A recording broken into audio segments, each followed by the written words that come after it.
Hey, what is up y'all? Welcome back to another episode of Building Your Comments. In today's episode, we're going to be doing a request from Heart to build ourselves a treehouse or an underwater house. I had to get a little bit creative with this one because I found that I've already built a treehouse in this world, and I hate building underwater mainly because of how far we can actually see, well, underwater.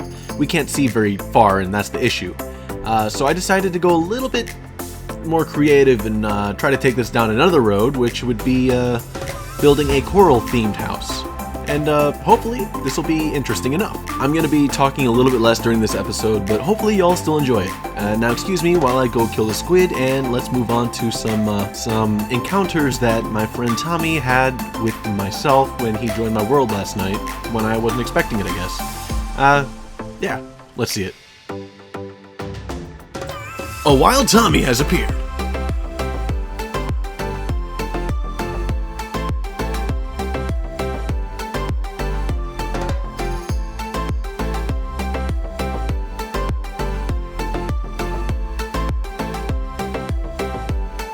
Date Bayo and all that.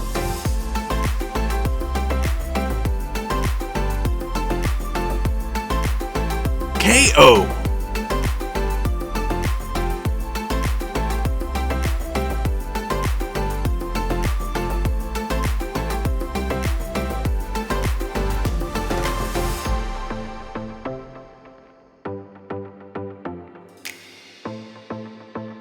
Anyways, now that we're mostly beyond the encounter portion, we're now in the portion where I have started to learn how to use World Edit.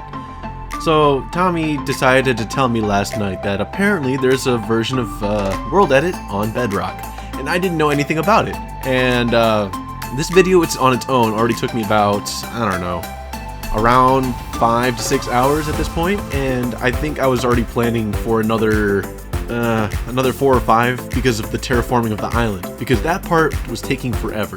Of course, since I was playing around with World Edit, this build ended up becoming more of a learning curve, I guess, for myself, because I wanted to make sure I knew how to use World Edit properly, and I felt like this was a good kind of build to do that with. I did quite enjoy learning how to use World Edit. It's way more simple than I thought it was, and also more difficult than I thought it was, because I didn't realize how much you could do with World Edit. I was able to do so much of this build alone with World Edit, and look at this. I can undo? That's huge. If I did that on a normal world, I'd have to take it all down, rebuild it all the way up. Like, that fish over there could have taken me half the time, probably. I don't know. Yeah. Look at this. Perfect spheres all the way up there in the air. I wouldn't do this normally, and yeah, that's amazing. Now that we get to take a step back and look at what we've done to this build as a whole, let's enjoy it. I do wish I could have thrown around more of this coral, but I was running out of time to make this episode, so I just figured I'll at least get the front part mostly done, and then I'll get the rest done at another future point. I'm really happy with the way it turned out, though. Like, the kelp, I actually really like the way the kelp turned out. I probably should have made more versions of it to make it look better, but that's fine for now. And I also really love the shape of the building. I love just the ability to have been able to do all of this in like 10 minutes rather than the normal amount of, let's see, this probably would have taken me 4 or 5 hours trying to figure out the shape. Mainly because I'm slow. So, yeah. Hopefully y'all enjoyed the episode. If you did, hopefully you check out some of my other... I can't believe I just did that. That was not edited. That was actually me just stuttering a bunch and messing up. I didn't know I could stutter that badly.